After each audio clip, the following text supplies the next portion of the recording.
Okay, mate. So much to talk about. Semifinals. We've had 2 weekends of it. I don't know. I'm gonna sound like a massive geek already, but like to me, like how good has it been? Like just having stuff to live competitions to watch. Like it's feels like it's been so long. And this style of competition, it almost feels like 2018 regionals Yeah. since the last time we got something like the excitement level of that top five. I Mm. feel just it's a different kind of feeling to what we've had with those sanctionals over the last couple of years. They were great in their own way, Mm. but it's been a long time coming. These events, and yeah, I don't know what my opinion has been. It's been so good so far. Yeah, I think it's probably the type of thing where like, unless they put on something really terrible, everyone was going to be like, oh, like hook it up to my veins. I love this. Like, because there's been such a dearth of like live stuff so far. But yeah, like the events themselves were so like, spectacle wise, say like obviously I'm watching it all at home, but Torian and Granite Games, I thought Torian was like, this is regionals. Like, this is, you've got your long lanes, you've got like everything about it just said, like, we want to emulate what regionals was, except like try and make it better. Like, that's what I got from that. Mac was different in that, like, it was really wide, like a really wide, narrow or wide, short field. So you're kind of like, you were watching whoever you were told you were watching, basically. You couldn't like glance across and see what else is happening. But then I thought Granite Games at the weekend so far has been my favorite event Really. from a home spectator, because it, like, to me was like, that was the field in Madison. That was like that's what the setup looked, it reminded me of. Like, it was that thing of like, even like little things like on the one of the team workouts, they had all the bikes in a row. And I just thought that was really cool, really like satisfying to look at. And I think as well, because it was like, and you got this with regionals back then as well, where you had these stacked regionals. So, like, say Mac, the field at Mac was absolutely wedged with names, whereas Granite Games, like, you could go through the list and be like, okay, there's like, two or three perennial games athletes there, but then there was so many unknowns who really announced themselves, and you could argue that, like, okay, if they were at another event, would they have had the amount of spotlight that they had, or would they have had the opportunity to showcase that they had? And I just loved that there was so many people that I was like, who the hell is this guy? Or like, who's this one? Where's she coming from? And then like, I was on Friday, and then on Sunday you're like, this is my favorite athlete ever. I love this person. Like, and I Uh, just thought the carnage of the final and the second last event, the back to back, just like lobbed a grenade onto the leaderboard. It was just like, right, let's see where all the chips land at the end. It's just like there was no point where you were like, I know exactly who's going to win this, like the whole way through the weekend, even up to the last event. I thought that in terms of like the visual experience, I thought that Torian was my favorite so far. I think Mm. that the arena that they had was insane. Yeah. I think the setup there was so cool. They had like great athletes that made it a real good spectacle, especially on the guy side. I think in Torian, but the actual athletes, I think Mac was way above Mm. what everyone else has been so far. Like on the girls, not way above, but on the girls and guys side, like there were some like really good um athletes there. Like the top heat was just so stacked, like you said. Mm. And then some of my favorite events, I feel like we haven't mentioned South Africa, but it was a little bit harder to follow Yeah, South it Africa was tricky. because it wasn't um, the Facebook live stream maybe wasn't as easily accessible as Mm. just going onto YouTube. But the Granite Games, like a couple of those events, like the one that you just mentioned there, I think the back to back was my favorite event that we've had of any of the competitions so far, Mm. just because of how that had such a huge its placement in the weekend. How close the leaderboard was, especially on the guys' side, because I was watching the guys side a little bit closer because I knew Street who was competing. Um, but yeah, watching Tim Paulson rush both parts of that and basically punch, and you knew when he crossed the finish line that he knew that he'd punched his games ticket then. Mm. And that was just like that was a really cool event to watch, and brutal as well. Like really, What's that game where you have dice in the middle of a ball in the middle of a bubble and you push it and the dice like roll, like is it like Yahtzee or something? I can't remember what it is, but that's what it reminded me of with the leaderboard, where it was just like, okay, you're in first, you're in fifth, you're in eighth, you're in like 16th, and then it was like pushing it. It was just like, now you're moved up from 16th up to eighth and you're in first, and you're like, it was just blew everything wide open. And like, even there was some people that you were like, okay, this person's going to crush it, and then you were like, geez, what's wrong with them? And even some of the people you were kind of watching, like the commentators made the point at one point where Tim Poulsen, like on every implement he was on, passed out another person at one point. On, I think it was on the third round of the wall balls, he passed someone out on the wall balls, he passed someone else out on the next stage. He just kept like chipping away, and it was just that thing of like slow and steady consistency throughout. And then if you speak about consistency, like Saxon Panchik never finished, I think he finished above fifth in any of the events, and he won just by pure consistency across the board of like, he never like peaked too early. He never like made any dangerous plays. And he said himself afterwards that he was like, I'm looking forward to the games now where I can really just like chuck it and see what happens instead of being worried. Smart move. Like I did think at Granite Games, and it's super easy to say, sat back on your couch watching, but almost every event you saw someone go out so hot in the early rounds. And then there was just this field of consistency behind that would always just be creeping up. I think Saxon was like obviously the best example of that. Just experienced head, knows that he doesn't have to win every single event. He didn't win an event, but he also never finished outside the top 10 in any event, and just that consistency in the points every single time. And he takes first place. So it's just a bit of he's quite young. I don't know how old he is, but obviously I think he is quite young still, and super experienced. I think he's 3 times back-to-back games athlete now. So yeah, he's done demo team. He's done pretty much everything. Like he's anyway. Yeah, he's a lot of experience.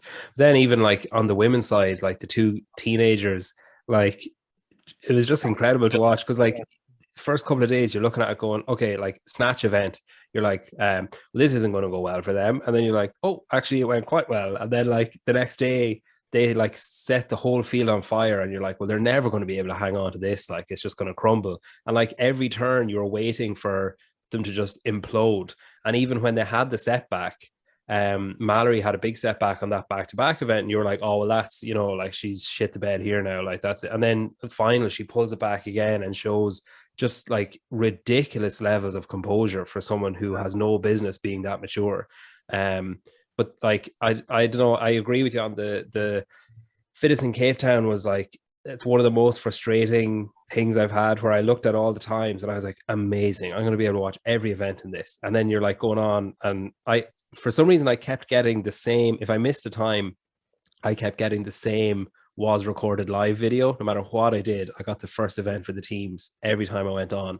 So I think I tried it Friday, I tried it Saturday, and I gave up then. I didn't even bother trying it on Sunday. I just kept an eye on the leaderboard. But yeah, I thought like Jason Smith was always, unless he really messed it up, he was always going to come first, and like he did exactly what he needed to do. It must be hard though, going into that event knowing if I don't win like the whole thing, that's it, I'm gone. Like I'm in the last chance or whatever. Like especially when it's 5 places, like there's people there, like if you look at like Travis Mayer, like they needed the extra couple of places, like to make sure that they got in. And 1 place in Africa, I know it's based on open performance or whatever, but there's some good, especially on the female side, there's some good experienced athletes who missed out. Yeah, I mean, Michelle and Dina, like 2nd and 3rd place for both games athletes, and they didn't make it. But I mean, it is. It's based off how many athletes are in the Open. I think they take into account how the games athletes place at the games in previous years also. But I mean, super happy for Jason's like one of the best guys. Like when you travel around on sort of the CrossFit circuit, like he's one of the best guys to meet. Like he's a good guy. I think he's 36, 37. So he's not one of the younger guys, and passing up the Masters opportunity and gets himself a ticket to the games. I just I hope that I've heard some insane prices of travel to America, and I hope that those athletes, especially Africa, Australia, the ones that are they're a lot further away. I really hope they can make it. It would really suck if we had this huge semi-final build-up and then Yeah. athletes aren't able to make it, because I can't see them. I can't see them saying, "Okay, there's 4 athletes that can't make it. We're going to go all online." No, yeah, it'll just end up being the North America Games or whoever else can come. But even like I spoke to Royce last week, and it was just like your heart is breaking for him and Cara and people like that who are like, okay, I've made it. And I was like, right, well, if I go, like Royce was like, if I go, that's 6 weeks, because like he was like, you need to have at least 3 weeks over there, the week of competition, and then I'm gonna have to quarantine for 2 weeks when I come back. So he's like, he is a new baby. Like Cara has her daughter. That's like the top 2 in Australia who would have to sacrifice. We're not even talking about prices. We're not even talking about the cost of getting there, the cost of being there, and then the cost of, because you have to pay for your quarantine when you come home as well. But I think Royce is like, hopeful is maybe the wrong word, but like he's dreaming, I suppose, that he's hearing rumors about home quarantine might be brought in instead of hotel, and like that would obviously eradicate a lot of the cost. And I imagine if you gave Cara or Royce an opportunity, like if you gave them the option after the games, I'm sure they'd both accept 2 weeks at home with their families. So like, that would be an acceptable thing. But yeah, you just kind of pray that it doesn't end up the North American Games. That like, because even you got Brazil now, they're gone online this week with Europe as well, and like the reason they're doing that is because everyone can't travel. So it's tricky, but I suppose you just live in hope and hope that like something uh something happens, something changes, or something like eases things a little bit for those people. Um, with the teams then, so like obviously at Mac you had Mayhem doing exactly what you expected them to do, I suppose. Is there any team in any of the competitions that have qualified so far that you think can hold a candle to Mayhem when it comes to July and August? I mean, it's hard to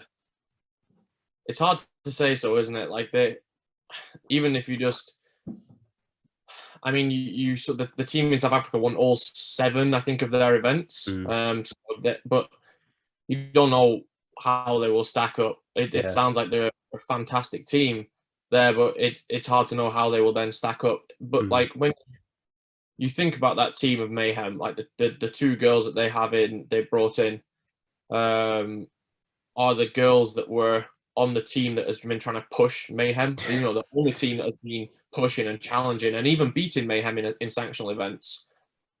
And now they're on their team. Yeah. So I listened to a couple of Fronin's podcasts, and he says himself, like, the girls they're insane fit. So I mean, there was slight weakness. You saw, and they said it themselves. Chase is not super strong with his 1 rep maxes. He's super fit, and you could see that from the snatch event. I think he missed 215, hit 215, and then hit 225 or 235. Which, if you look at the standard of how much weight people are snatching now, like the level of snatch on the guy side is insane. Yeah.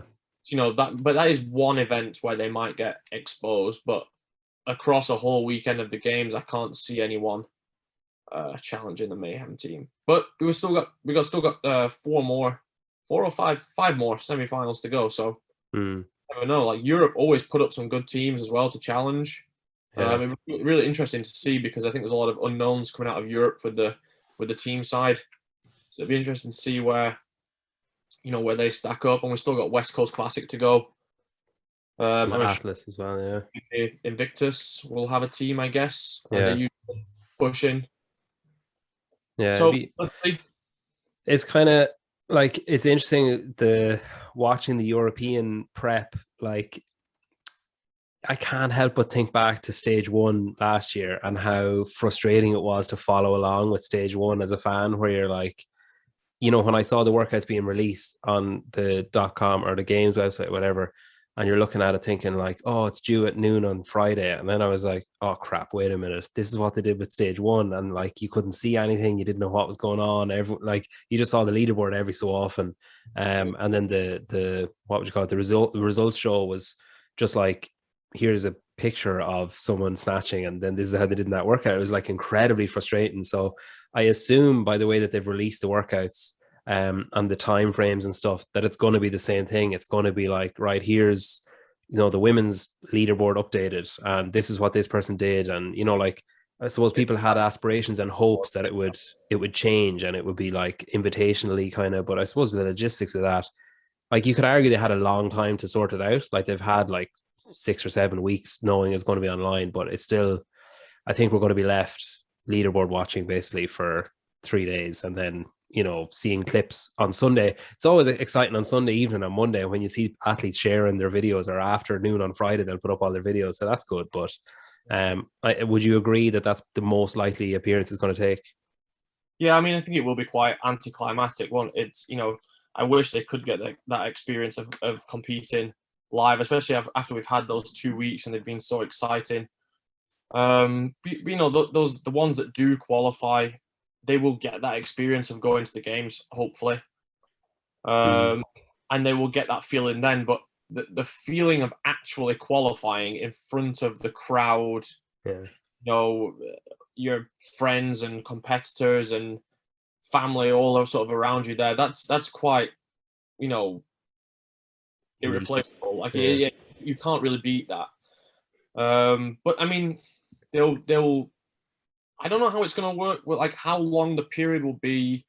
So obviously you'll see the leaderboard update on Sunday night or whenever it is, an hour after the deadline, I think, similar to the quarterfinals. But I don't know how long the video review process will take, because, I hope they do a very thorough, detailed video review. Like, I don't know what we're going I actually to do, saw but, something. it really should be every workout for every athlete.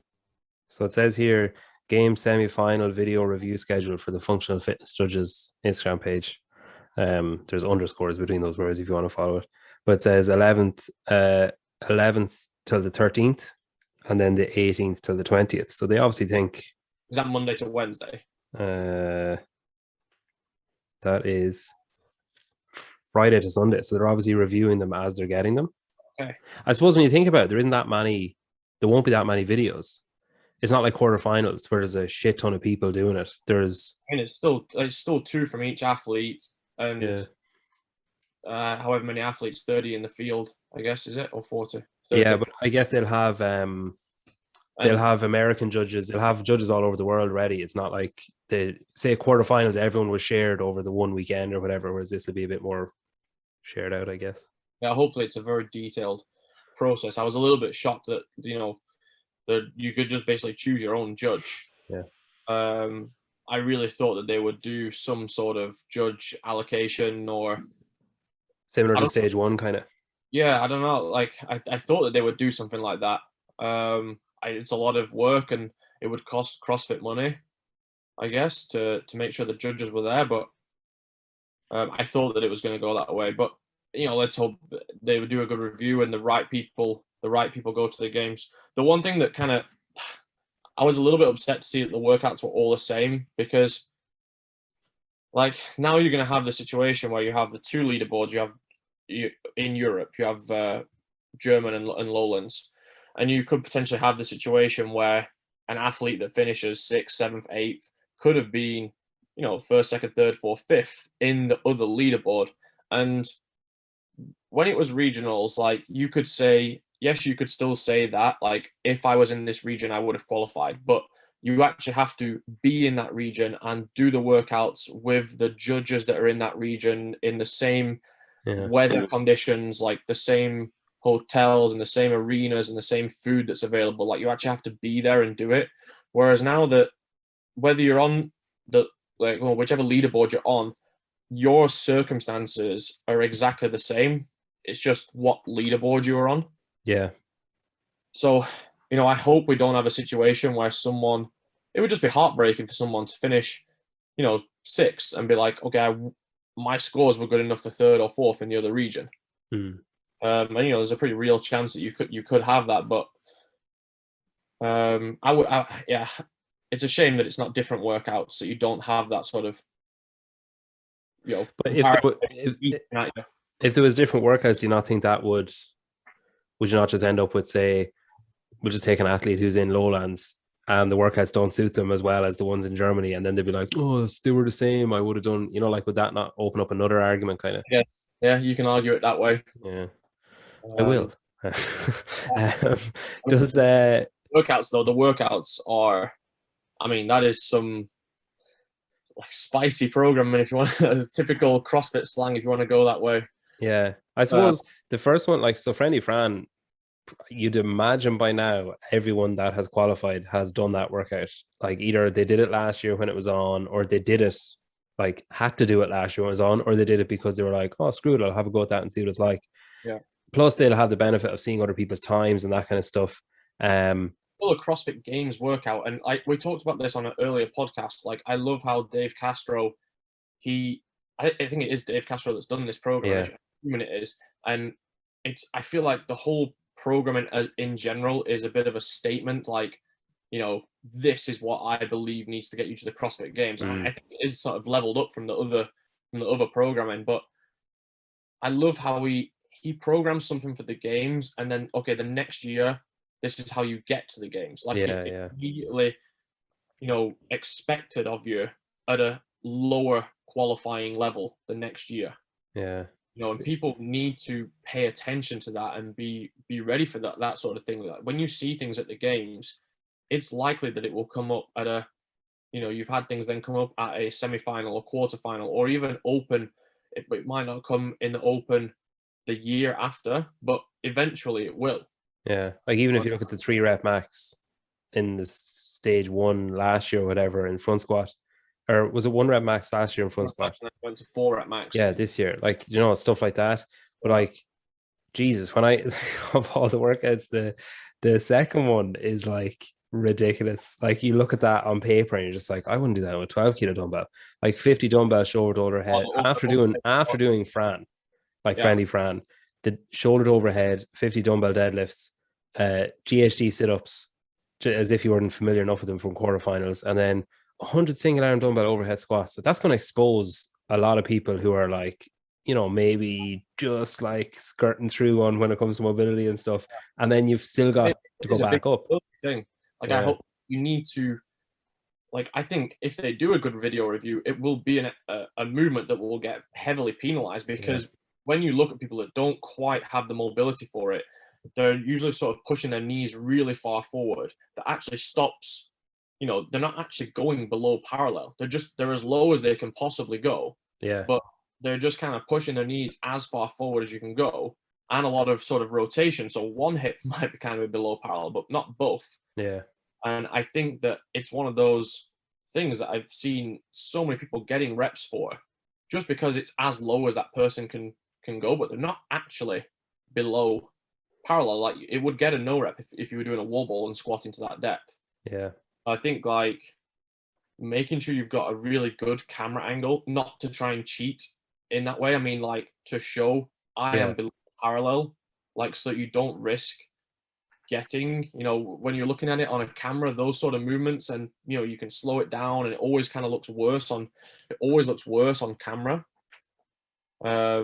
Just making sure on those, I would rather go just a little bit deeper than you think you need to make sure you don't get any no reps there, because I think that movement could be one in that workout where you would get pretty heavily penalized, and it's a big chunk of reps.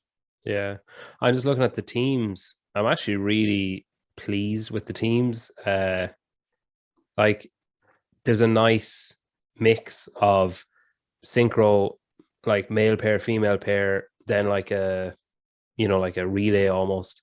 They've got a really nice mix of, they haven't like overflogged one of the horses of like, oh, screw it, it's easier if you just go 1-1-1-1. Like, they've really stretched it a bit this time, which is great to see. I think it's better.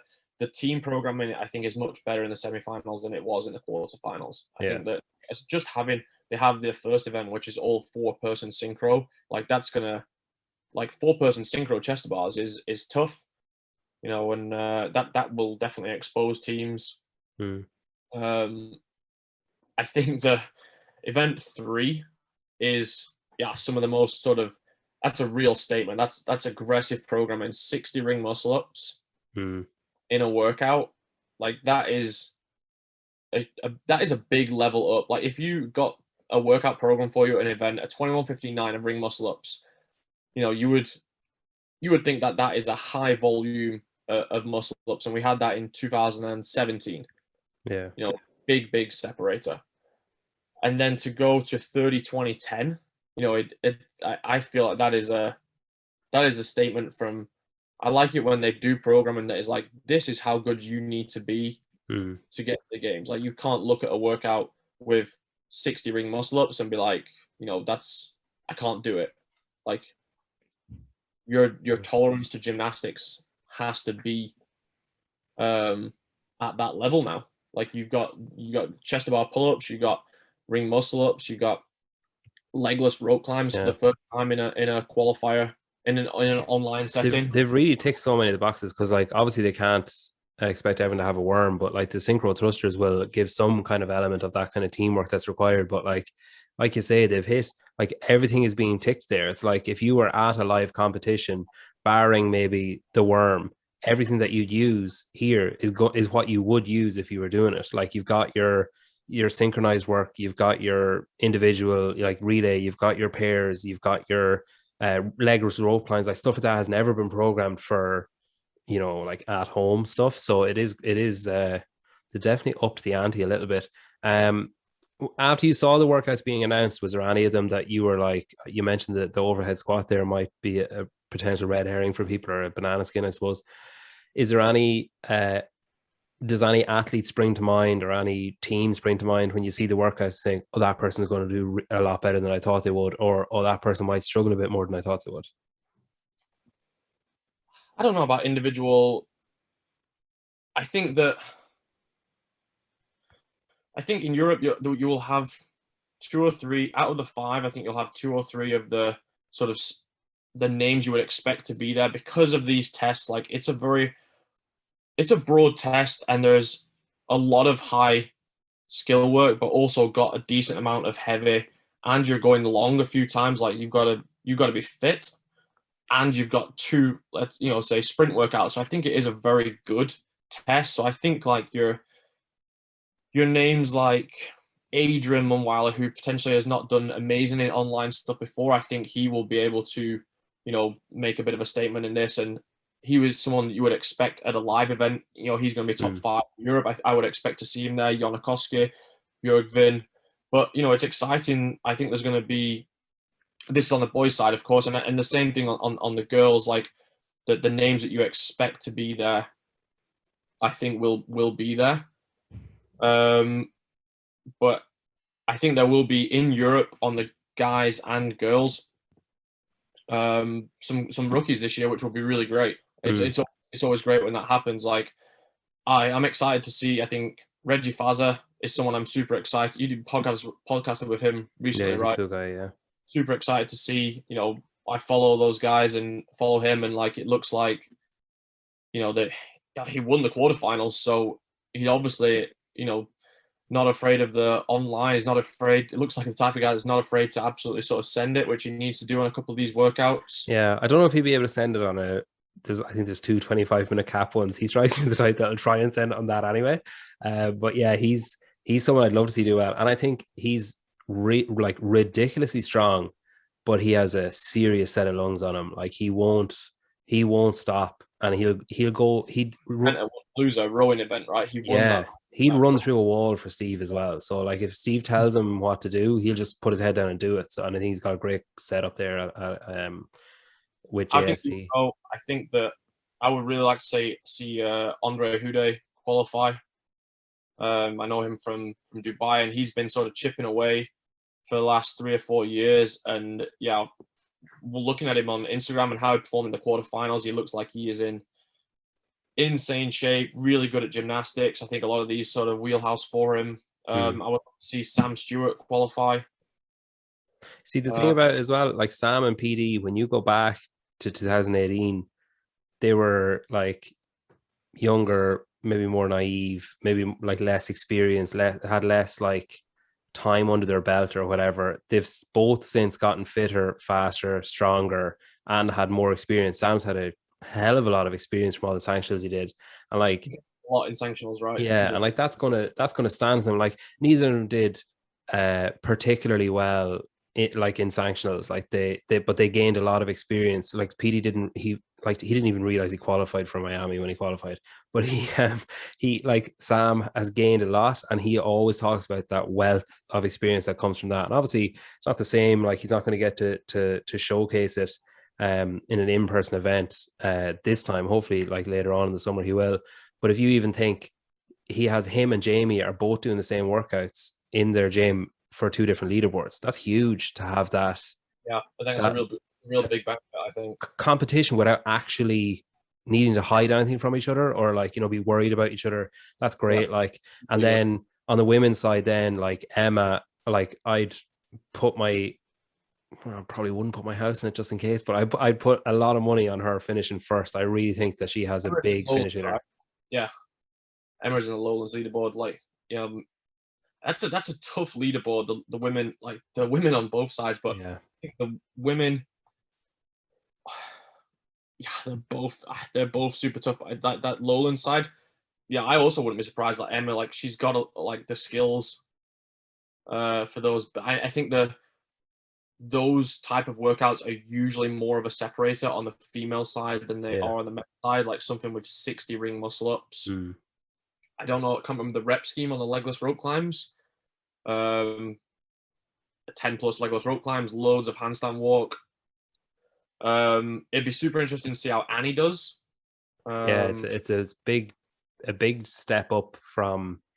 I thought she did very well, and I think she's like maybe surprised herself a little bit at getting through quarterfinals. Especially the GHD sit-ups and everything. Like that's crazy volume for someone who recently had a kid.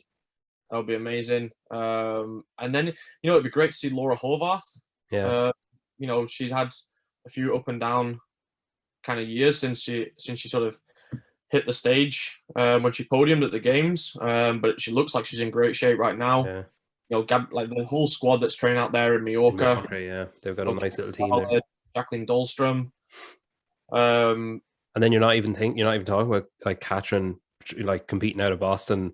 Like the only thing, I'm not sure. I think they're only like 5 hours behind, so it's probably not gonna make that big of a difference. But I was thinking like she could be stuck a little bit with some of the time frames, like so 12, 11, 10, 9, 8, 7. She'll have to have the first one done by 7 a.m. like.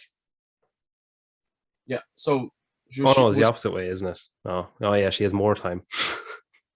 But she has the same amount of time. Yeah, but as in, like, I thought, she might have to get up really early and do one of them, but she doesn't. Yeah. Like, so yeah. And then the other leaderboard for the girls being like, really interesting again. Like Kristen Holte, Jacqueline Dahlstrom, Emma Toll, Katrin, like Briggsy. Like I would love Sam to qualify again. That'd be really cool. And I think she can. Like you look at the workouts, like she's training with Emma now at the minute as well. So I'd say they're giving each other a fair push, and they're on two different leaderboards as well, aren't they? Yes. Yeah, so that's good. Again, like a really good position to be in, to be like different leaderboards, but able to share scores with each other and push each other. It'll be super exciting. I wish so much that it would be live and we could watch it. Yeah, I think a few of the more highly sponsored athletes, like I know Emma is doing like a kind of a daily vlog with Black Box, and there might be some stuff like that, but like it's not really the same as a nice little split screen, which I think as well is kind of frustrating because you see Loud and Live did it with the trials. Like they managed to put it together where you could watch it, view it as an experience, and you could watch everyone or pick someone, or so the technology is there and it's available. I think it's a shame that CrossFit haven't like opted to work on it. But like, look, hopefully this is the last time we ever have to worry about events not being on and stuff. We've mentioned, so there's a lot of people there that we've mentioned, and even when you look at the events that have been on, you see people who like, did you watch the announcement at Granite Games? No, which not the announcement, like the finale, like where they were announcing the top 5 men, and after the last workout. No, because it wasn't on at the sort of like easy times to watch. And man, there was the fucking announcer at, like, my God. So he, like, I don't know who told him it was going to be funny. So like Colton Mertens and Nick Matthews were like inseparable. Like you were looking at it being like, I actually don't know who's going to go through here. The whole way through, you were like Chandler Smith finished second, and he was like as surprised as everyone around him that he finished second. Tim Poulsen finished third. I think he kind of thought he wasn't going to be in third. And then it was like, oh, fifth, you've got these two guys left. There was a split screen, and the announcer was like, and in fifth place. And then there was a big pause, and like everyone was kind of like, yeah. And then he was like, it has to be one of my favorite athletes. And he just dragged it out. And like, he obviously thought it was hilarious. Colton Mertens looked like he was going to get sick. Nick Matthews was kind of laughing along, but I think he thought he finished fifth. So then when the announcer announced Colton Mertens, it swapped where Nick Matthews looked like he was going to puke. And Colton Mertens just looked a bit annoyed at what had gone on. Honestly, went on for about 3 minutes. Like Orla was like, I'm going to get up and leave. I can't watch this. It's so like, what an asshole. Like he's just ruining it for both of them. And like, he was like, the announcer was like, oh, have you got someplace you need to be to the crowd? And it was like, no, but you're literally ruining these two guys' weekend. Like just tell them. But yeah, there's a lot of people like that. There was a lot of people who finished sixth who almost finished fifth at almost every event. The girls' side of Mac, I think it was like a tenth of a second, like separated fifth from sixth. That was crazy. The Jessica, yeah. Same. The guy's side just got in by the skin of his teeth. Their Colton, like, and same with what do you call her, Connors in the female side, like just got in. Like there's a lot of people who are just going to qualify, and that's not even including who's going to get through the last chance qualifiers. But I was curious, as someone who's been there and who knows a lot of people who've been there, does qualifying for the games like open as many doors as people think it does? Like, because I know a lot of people will say, they look at someone and say, oh, he's a games athlete or she's a games athlete, like, you know, tick, job done. But it's kind of like, once you get there, you then have to perform, or you have to make it back, or like, is that the be all and end all to qualify, do you think? Or do you think that it depends who you are and what your aspirations are? I mean, it kind of does. Like, you get that year of being, you know, a games athlete of that year of 2021, and if you, it's like a snowball effect. Like if you can qualify the year after and continue making a name for yourself, like you can become one of those athletes that is just known for being, you know, CrossFit Games. But like if it's a one time and then not making it back again, like it's hard to then, you can't really use that for that long in terms of trying to, I don't know, make a business around it or get sponsors or things like that. Like CrossFit is like a lot of, you know, who is current now, who is, you know, what is happening like right now. Yeah. You have to kind of try and keep up with that. But the actual experience of qualifying, whether you sneak in fifth place or you take the win, like you qualify for the games, and that experience is, you know, nobody can take that away from you. And then it's what you kind of do with it after that. Like, yeah, when you show up at the games, like I've talked about it before, like I probably had the wrong mentality of like, that was it. I'd made it. I'd qualified for the games, but you know, it wasn't until after the games that I was like, okay, now I feel like I need to do it again and like show up and actually try and perform. And then that never happened for me, but for a lot of people, it does. And probably the second, third time when you can get there, you're not as nervous around being there, and you can really, you know, make a name for yourself, then. But you know, and then all of a sudden comes, you know, a new superstar who qualifies. You know, you take someone like Jason Hopper, who won the, you know, out of nowhere won the MAC event, and like, you know, you look at that performance and you're like, yeah, he's probably going to win the games. Like you wouldn't be surprised. Like after that performance, like he had no weaknesses. The only time he had, I think his worst place was 8th, and that was because he tripped over his barbell on a workout, like doing Gretel, Yeah, the burpees, and he tripped over, lost himself a few seconds. I don't know, he finished 4 or 5 seconds behind everyone else, and that was 8th place rather than first, second, third place, like he was on every other event. Like that was insane. So if someone like him, you know, shows up this year, takes podium or even top 10, like he is someone that you can make, you know, that will open doors. That will open doors for him, and like hopefully then give him the chance. You need that to happen to you.